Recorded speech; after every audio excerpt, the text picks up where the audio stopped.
அழைப்பில் அடங்குவதும் அவளல்லவோ, கவிஞன் பாடுவதும் கலைஞன் தேடுவதும் இளைஞன் நாடுவதும் பெண்ணல்லவோ, பெண் இயற்கையின் சீதன பரிசல்லவோ.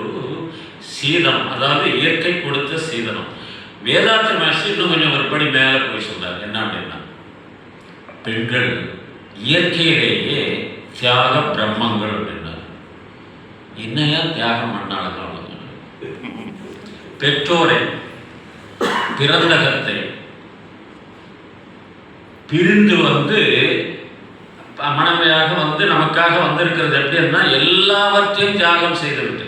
ஆண்கள்லாம் அவன் வீட்டிலே இருப்பான், பெண்கள் எல்லாவற்றையும் தியாகம் செய்து இவரே கதின்னு சொல்லிட்டு எல்லா சுக துக்கங்களிலும் கஷ்ட நஷ்டங்களிலும் ஷேர் பண்ணணும்னு வந்திருக்காங்க. நம்ம இவனுக்கு வந்த உடனே என்ன பண்ணணும், அம்மாவுக்கு ஏற்ற மாதிரி நடந்துக்கணும், அப்பாவுக்கு ஏற்ற மாதிரி நடந்துக்கணும், தங்கச்சிக்கு ஏற்ற மாதிரி நடந்துக்கணும், தம்பிக்கு ஏற்ற மாதிரி நடந்துக்கணும். உடனே எல்லாம் அப்படியே ரெடி இருக்கிற மாதிரி டக் டக்குன்னு மாறிடணும். எப்படி மாறுவாங்க? அதனால் கொஞ்சம் பொறுமை இருக்க வேண்டும். ஆனால் நமக்கு பொறுமை இருக்கிறது இல்லை, உடனே மாற்றம் பெற வேண்டும் என்று நம்பி என்ன பண்ணுவாங்க, ஒரு சிலர் இடத்துல டார்ச்சர்லாம்.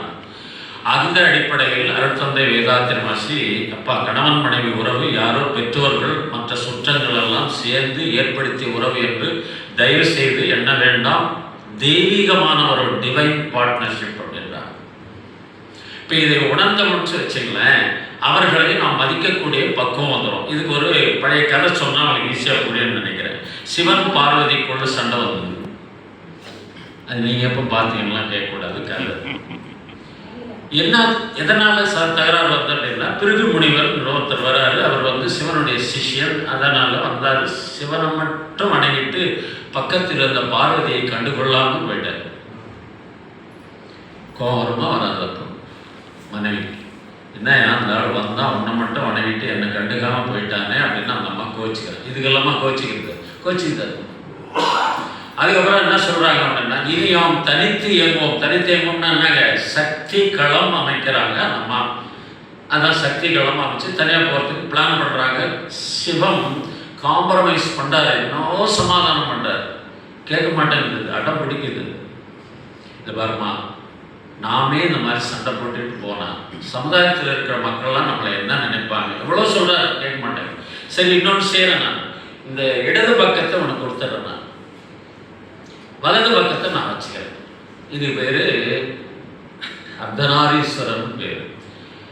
எதுக்காக இந்த கோலம் அப்படின்னா, ஆண்கள் எல்லாம் அந்த கோயிலில் போய் அவரை வழிபட்டார்கள் என்று சொன்னால் தன்னுடைய மனைவிக்கு 50% எல்லாத்திலையும் பங்கு கொடுக்கும்.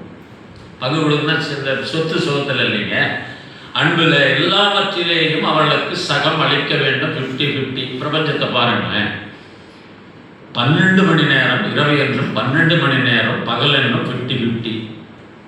6 மாதம் உத்தராயணம், 6 மாதம் தட்சிணாயனம் என்று 50-50. 15 நாள் வளர்பிறை, 15 நாள் தேய்பிறை, 50-50.